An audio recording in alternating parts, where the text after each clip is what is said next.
আমার স্ত্রীকে আমি কোনোদিনও বিশ্বাস করতে পারিনি। প্রবাসে স্বামী টাকা পয়সা নিয়ে স্ত্রীরা অন্য পুরুষের সাথে চলে যায়। তাই তো আমার কষ্টে রক্ত পানি করা প্রতিটা টাকা আমার মা বাবার অ্যাকাউন্টে পাঠিয়ে দিতাম। আমি ভেবেছিলাম মা বাবা কখনো সন্তানে খারাপ চায় না। আমার মা একটা কথা সব সময় বলতো, বাবা বউকে টাকা দিয়ে মাথায় তুলিস না, তাহলে আর নামাতে পারবি না। আমার স্ত্রী মাঝে মাঝে বলতো, আমাদের সন্তান আছে, একটু তো ভবিষ্যৎ করতে পারো। কিন্তু আমার স্ত্রীকে আমি দমিয়ে রাখতাম। স্ত্রীকে আশকারা দিয়ে মাথায় উঠাতে হয় না। 10 বছর পর দেশে ফিরে দেখি আমার নামে কোনো টাকা পয়সাই নেই। আমি নাকি কোনো টাকা পয়সাই পাঠাই। আমি একজন সৌদি প্রবাসী। আমি প্রবাসে পাড়ি জমিয়েছিলাম 10 বছর আগে। প্রবাস যাওয়ার সময় আমার মেয়ের বয়স ছিল মাত্র 1 বছর। বিদেশ যাওয়ার সময় আমার বাবা মা আমাকে একটা টাকা দিয়েও সাহায্য করেনি। 7 লাখ টাকা আমার শ্বশুর লোনের উপরে আমাকে নিয়ে দিয়েছিল, শুধু তার মেয়ের ভবিষ্যতের কথা চিন্তা করে। বিদেশ যাওয়ার পর হাড় ভাঙা খাটুনি করতাম আমি। প্রতি মাসে 10,000 টাকা বাড়িতে পাঠাতাম আর বাকি টাকা ঋণ পরিশোধ করতাম। 10,000 টাকা দিয়ে আমার মা বাবা আমার স্ত্রী সংসার চলতো। এইভাবে 1.5 বছরের মাথায় পুরো ঋণ আমি পরিশোধ করে ফেলি। বিদেশ যাওয়ার পর থেকে আমার বাবা মা শুধু আমাকে স্বপ্ন দেখাতো, তোকে এইটা করে দিব, ওইটা করে দিব, দেখবি বাবা,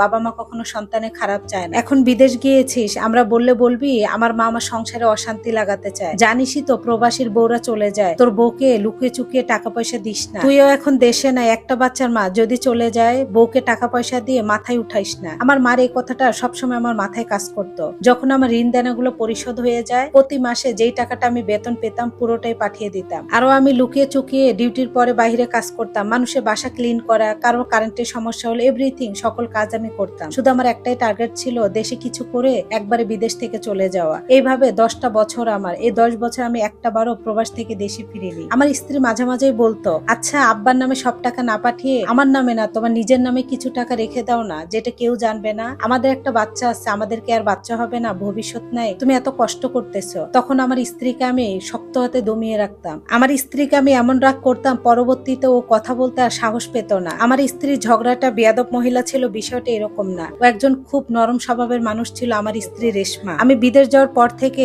10টা টাকা প্রয়োজন হলে আমার মা বাবার কাছ থেকে চেয়ে নিত। বাবার বাড়িতে যেত আমার মা বাবার পারমিশন, আমার বাবাই বেশি রেখে আসতো। ওর কাছে আমি এক্সট্রা করে কখনো টাকা পয়সা দিতাম না। কিন্তু আমার মেয়েটা যখন অসুস্থ হতো, মেয়েটা যখন আস্তে আস্তে একটু বড় হয়, তখন বলতো, আব্বু তুমি আম্মুকে টাকা দাও না কেন? আমি চিপস কিনবো, আমি চকলেট কিনবো, দাদার কাছ থেকে আমি টাকা চাইতে পারবো না। আমার মেয়েটাই আমাকে বাধ্য করতো 1000 টাকা দিতে ওর মার বিকাশে। তাছাড়া পার্সোনাল ভাবে আমার স্ত্রীকে আমি কখনো টাকা দেইনি। এইভাবে কেটে গিয়েছে প্রবাসে দিনগুলো আমার। বেতনের সব টাকা যখন আমি পাঠিয়ে দিতাম, আমার কাছে কোনো টাকা থাকতো না। খেজুর টেজুর খেয়ে দিন পার করে দিতাম, 2টা শার্ট দিয়ে বছর পার করে দিতাম। বন্দর দিন যখন মানুষ রেস্ট নিত, আমি তখন ভাঙ্গারি টোকাতে যেতাম। বন্দর দিন মানুষ যখন ঘুমাতো, আমি তখন অন্যের বাসা ক্লিন করতে যেতাম। ওয়াশরুম থেকে পরিষ্কার করে এমন কোনো কাজ নেই প্রবাসের মাটিতে আমি করিনি। কিন্তু এগুলো আমার পরিবার কখনো জানতো না। প্রতিনিয়ত আমার স্ত্রীর সঙ্গে আমার ফোনে কথা হতো, কিন্তু যখনই পারিবারিক বিষয়ে আমার স্ত্রী কথা বলতে যেত, আমি রাগ করে কয়েকদিন ফোনও ব্লক করে রাখতাম। আমার সাথে সম্পর্ক খারাপ হবে দেখে ও কখনো কিছু বলতো না। এভাবে কেটে গিয়েছে 10টা বছর। 10টা বছর আমার স্ত্রী বহুবার বলেছে, তোমার নিজের নামে কিছু টাকা লুকিয়ে রাখো, যেটা কেউ জানবে না। আমার বাবাকে বলে আপনি একটা বাড়ির কাজ ধরবেন। বাবাকে যখন বলি, আচ্ছা আব্বা টাকা পয়সা দিয়ে কি করতেছেন? আমার বাবা বলে, দেশে আয় দেখবি তুই। আমাকে বলতে হবে না রে বাবা, বাবার মা কখনো সন্তানের খারাপ চায় না। আর এটাই আমার মেমোরিতে ছিল। আমি কখনো আমার মা বাবাকে আর জিজ্ঞাসা করিনি তোমরা আমার জন্য কি করছো। তবে আমার পরিবারের উন্নয়ন আমি দেখতে পাচ্ছিলাম। কোরবানির সময় নিজে একা কোরবানি দেয়া, ঈদে পরবে আত্মীয় স্বজনকে কাপড় চোপড় দেওয়া। আমার বোনের স্বামীরা আমি দেশে থাকতে ভ্যান চালাতো, তারা দিনে দিনে কিভাবে জানি বড়লোক হয়ে গেল। আমি কিছুই বুঝলাম না। তবে আমি চেয়েছিলাম আমরা সবাই যেন ভালো। আমি যখন ছুটিতে আসবো, কার কি লাগবে সবটা আমাকে বলতেছিল আর আমি লিস্ট করতেছিলাম। যখন আমার স্ত্রীকে বলেছিলাম তোমার কি লাগবে,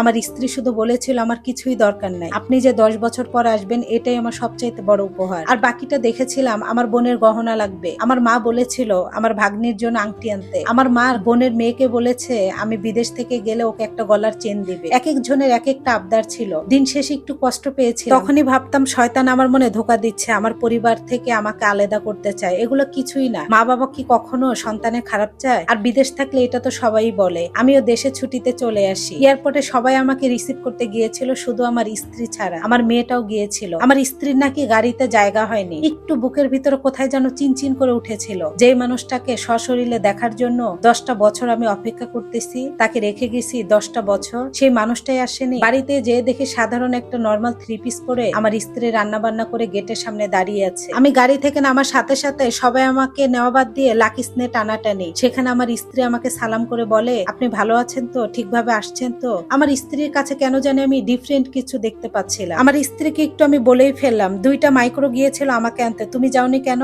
আমার স্ত্রী একটু মুখে মুসকে হাসি নিয়ে বলল, না এমনি যাইনি, রান্না বান্না করতে হবে তো। কিন্তু ওর চোখে আমি একটা হতাশা দেখেছিলাম। রাত্রে সবাই একসাথে ডাইনিং টেবিলে বসে খেলাম। খেয়েই আমার স্ত্রী বলে, আচ্ছা তাহলে আপনি ঘুমান, কালকে সকালে আপনার সঙ্গে দেখা হবে। আমি অবাক হয়ে গেলাম, কালকে সকালে মানে তুমি কোথায় যাচ্ছ? আমার স্ত্রী বলল, কেন, টিনের ঘরে, ওই ঘরেই তো আমি থাকি। আমার স্ত্রীর কথা শুনে আমার পায়ের নিচ থেকে মাটি সরে গিয়েছে। 4-5টা রুম, একটা রুমও তোমার না? তখন আমার স্ত্রী বলে, না আপুর আসছে তো জাগা হয় না, আর আমি সারাদিন এখানেই থাকি, রাত্রে আমি ওখানেই ঘুমাই। তোমার আসবার পত্র?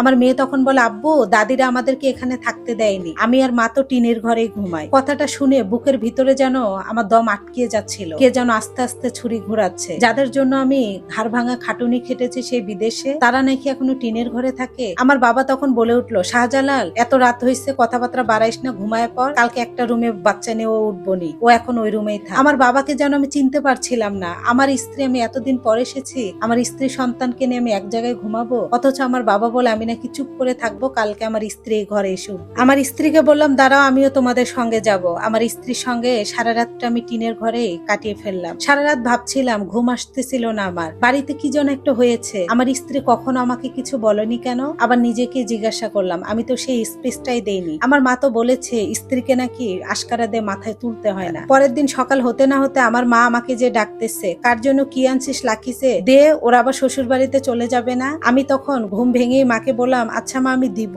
একটু সময় লাগবে আমার। এটা বলেই আমি সরাসরি সব লাকিস আমার রুমে আনি। আমি 7টা লাকিস এনেছিলাম প্রবাস থেকে। যখন ফ্ল্যাট রুম থেকে টিনের ঘরে আমার স্ত্রীর রুমে আমি সব লাকিস আনি, আমার মা বাবার চোখের মুখের দিকে তাকানো যাচ্ছিল না। বাড়িতে পা রাখার সাথে সাথে সবকিছু জানি উলট পালট হয়ে গিয়েছিল। 3 দিন পর আমার বাবাকে বললাম, আচ্ছা আব্বা আপনাকে তো টাকা পয়সা সবই পাঠিয়েছি, তো কোথায় কি করেছেন? আব্বা তখন বলে, এটা বলতে হবে, আমার নামে তো সব জমি কিনছি। আব্বা বাড়ি ঘুরে ঘুরে আমাকে আস্তে আস্তে দেখানো শুরু করে, এখানে পুষ্কনি, এই ঘর দিছি, 5তলা ফাউন্ডেশন, জায়গা জমি কিনছে, সবকিছুই আমার আব্বা আমাকে দেখায় আর বলে এগুলো সব আমার নামে। আমার 2 বোনের স্বামী যারা আগে ভ্যান চালাতো, তারা এখন মোটামুটি ধনী, বাড়িতে 1তলা বাড়ি, খুব ভালো দিন কাটতেছে। আমার বোনেদের হাতে মোটা মোটা সোনার বালা, আমি বিদেশ থেকে আংটি পাঠাতাম, চেন পাঠাতাম, আমার স্ত্রী সন্তানের গলায় একটাও ছিল না। আমার বোন ভাস্তি, আমার ভাইয়ের বউদের গলায়, দেখে জানি আমার চোখে বিশ্বাস করতে পারছিলাম না। আমার স্ত্রীকে রেশমাকে আমি মুখ ফুটেই বললাম, কি ব্যাপার, আসার পর থেকে দেখতেছি সাদামাটা হয়ে ঘুরতেছো, তোমার আংটি গলার চেন কই? ও তখন মুসকে হাসি দিয়ে বলে, কিসের আংটি, কিসের গলার চেন? ওই যে বিয়ের আগে আমার যেগুলো ছিল সেগুলো তো আছে, রেখে দিয়েছি, আর আপনি আসছেন ভালো হয়েছে, আমার চেনটা একটু ঠিক করে দিন তো। আমার স্ত্রীর কথা শুনে যেন আমি আকাশ থেকে পড়লাম। তোমার চেন ঠিক করে দিব মানে? তোমার জন্য চেন পাঠিয়েছি, আংটি পাঠিয়েছি, আমার মেয়ের জন্য, সেগুলা কোথায়? আমার স্ত্রীর চোখে পানি ছলো ছলো। আমাকে এগুলো বললেন না, আমি কি জানি। ভাবতে ভাবতে একরকম আমি অসুস্থ হয়ে গেলাম, বুকের ভিতর আমার প্রচন্ড ব্যথা। আব্বাকে তখন একটু জোর করেই বললাম, আচ্ছা আব্বা এখন তো আমি আসছি, তাহলে আমার নামে অর্ধেক সয় সম্পত্তি লিখে দেন, আমি তো আবার চলে যাব। আব্বা কথাটা শোনার সাথে সাথে চেয়ার থেকে উঠতে বলল, আমি তো 2 নাম্বারই করতে পারবো না রে বাবা, সবগুলোই তো আমার সন্তান, আরো যে 5টা ভাই আছে তোর, ওগুলোও তো আমার পোলা, আমি তো ওগুলারে ফালাই দিতে পারবো না, আমি কারোর সাথে বেইমানি করতে পারবো না, যা আছে তোরা সব 5 ভাই পাবি। কথাটা শুনে যেন পায়ের নিচ থেকে আমার মাটি সরে গিয়েছে, কে যেন চাকু দিয়ে আস্তে আস্তে ঘুরাচ্ছে। 5 ভাই পাবে মানে? আমার কষ্টের টাকা 5 ভাই কেন পাবে? আব্বা তখন বলে, আমি কোনো ছেলেকে ঠকাতে পারবো না, এক ছেলেকে বেশি আর এক ছেলেকে কম দিতে পারবো না, সবগুলোই আমার সন্তান, তুইও যেমন পাবি ওরাও তেমন পাবে, আমি একজনকে বেশি আর একজনকে কম, আমার কবরে যে হিসাব দিতে হবে না। আব্বার কথা শুনে যেন আমি আকাশ থেকে পড়লাম। আমার কষ্টের টাকা, আপনার সম্পত্তি আপনি দেন, কিন্তু এগুলো তো আমার কষ্টের টাকা কেনা, এগুলো তো অংশীদার আমি। আমার বাবা কোনোভাবেই নারাজ না, উনি কলম ধরবেই না। আব্বার কথা শুনে আমি যেন মানতে পারছিলাম না, আমার প্রতিটা রক্ত পানি করা টাকার ওয়ারিশ নাকি আমার ভাইয়েরা। আমার স্ত্রী সন্তানকে রেখেছে টিনের ঘরে, আমার ভাইয়ের বউরা থাকে ফ্ল্যাট বাড়িতে। মা বাবা নাকি সন্তানের খারাপ চায় না, কিন্তু এই মা বাবাকে তো আমি চিনতে পারছিলাম না। আমি একটা চিৎকার দেই আর চেয়ার থেকে পড়ে গিয়ে ওই দিনে আমার হার্ট অ্যাটাক করে। ডাক্তার বলে ইমার্জেন্সি ভাবে আমার হার্টে রিং পরাতে 7 লাখ টাকা লাগবে টোটাল। বাবাকে এসে যখন বলে আমাকে টাকা দেন, আপনার কাছে সব টাকা আমি পাঠিয়েছি, আমার বাবা তখন বলে আমার কাছে কোনো টাকা নাই। আমি বলি জমি বিক্রি করে দেন, উনি ওনার ছেলেদের হক নষ্ট করতে পারবে না। আমি আরো অসুস্থ হয়ে পড়ি, টাকা কোথায় পাবো, চিকিৎসা কিভাবে করব? চোখের পানি যেন আমার পথ চিনতেছিল। কানতে কানতে আমি সেন্সলেস হয়ে পড়ি। তারপর জ্ঞান ফিরে দেখি আমি হসপিটালে। আমার সব বন্দোবস্ত হয়ে গিয়েছে রিং পরানোর। হার্টে রিং পরে আমি কিছুই জানতে পারলাম না টাকা কে দিল। যখন আমাকে বেডে দেয় আস্তে আস্তে আমি কথা বলা শুরু করি, তখন আমার স্ত্রীকে আমি বলি, এই 7 লাখ টাকা কোথায় পেলা তুমি, কিভাবে রিং পরিয়েছো? আমার স্ত্রী তখন বলে, আপনাকে চিন্তা করতে হবে না। হসপিটাল থেকে রিলিজ নিয়ে সরাসরি আমার শ্বশুর বাড়িতে যাই। তখন আমার স্ত্রীকে বলে, আচ্ছা রেশমা বলো, এসে কি টাকা দিছে? তখন রেশমা বলে না। তাহলে তুমি টাকা কোথায় পেলে? তখন আমার স্ত্রী বলে, কাছ থেকে মেয়ে বায়না করে যেই টাকাটা নিত ওইটাই আমি জমিয়েছিলাম। আমার বাবার বাড়িতে লুকিয়ে ছাগল গরু পেলে পেলে 7 লাখ টাকা হয়েছিল, আর ওই টাকায় আমি ব্যাংকে রেখেছিলাম। এই 10 বছর এই টাকাটা আমি জমি, আর ওইটা দিয়ে আপনার আমি আজকে চিকিৎসা করিয়েছি। আমার স্ত্রীর মুখে কথাটা শুনে তার প্রতি কৃতজ্ঞ ঋণ আর নিজের অপরাধ বোধ আমি কোথাও রাখতে পারছিলাম না। আমার পরিবারের কথায় আমার স্ত্রীকে আমি অবিশ্বাস করেছি। 10টা বছর একটা টাকাও তাকে আমি হাত খরচ হিসাবেও দেইনি, স্ত্রীর কোনো মর্যাদা দেইনি। একটা কথা বললে ওকে রাগ জেদ দেখে চুপ করিয়ে দিতাম। যে স্ত্রীকে অবিশ্বাস করেছি সে আমাকে মৃত্যুর কাছ থেকে ফিরিয়ে এনেছে। যদি সময় মতো আমি চিকিৎসা না করতে পারতাম হয়তো আর বাঁচতামই না। সুস্থ হওয়ার পর ওই পরিবারের সাথে আমি আর কোনো যোগাযোগ করি। যেই পরিবার আমার 10 বছরের টাকা আত্মসাৎ করেছে, আমি আবারও প্রবাসে চলে যাই। কিন্তু এবার আর আগের মতো ভুলটা করি। সকল টাকা বিশ্বাস করে আমার স্ত্রীকে দেই, আর আমার স্ত্রী আমার বিশ্বাসের অমর্যাদা করেনি। প্রবাস যাওয়ার পর কোথায় কিভাবে কয় টাকা খরচ করেছে প্রতিটা